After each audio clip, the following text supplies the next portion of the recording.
I'm Eleanor West and I'm a senior lecturer here on the Ed Studies programme. And having taught in primary schools for 20 years, I've seen many fantastic innovations in terms of the resources and technology available now to engage children. And all of those would be worthy contenders for the museum. However, if I was going to start teaching in a classroom in 2018, I wouldn't want to be without my poetry books.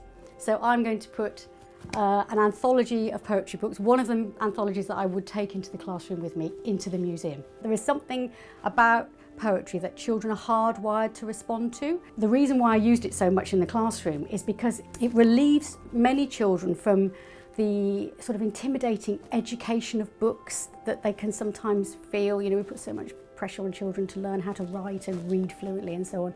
And it invites them into something that's often more anarchic, fun, playful, naughty even. What I'm trying to grasp here is the sort of timelessness of certain aspects of education, that there are certain things that should be in a museum because they are hugely significant and powerful and encouraging and inclusive, but they're not of a moment in time. So they just persist. You can go back to poems that were written 150 years ago and they're as relevant as they are as the poem that was written, you know, last year.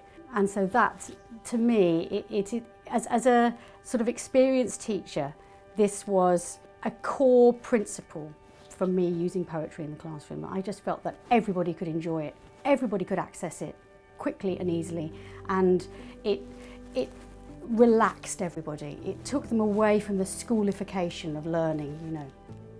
So that's my book, complete with post-it notes, which all my poetry books had in them.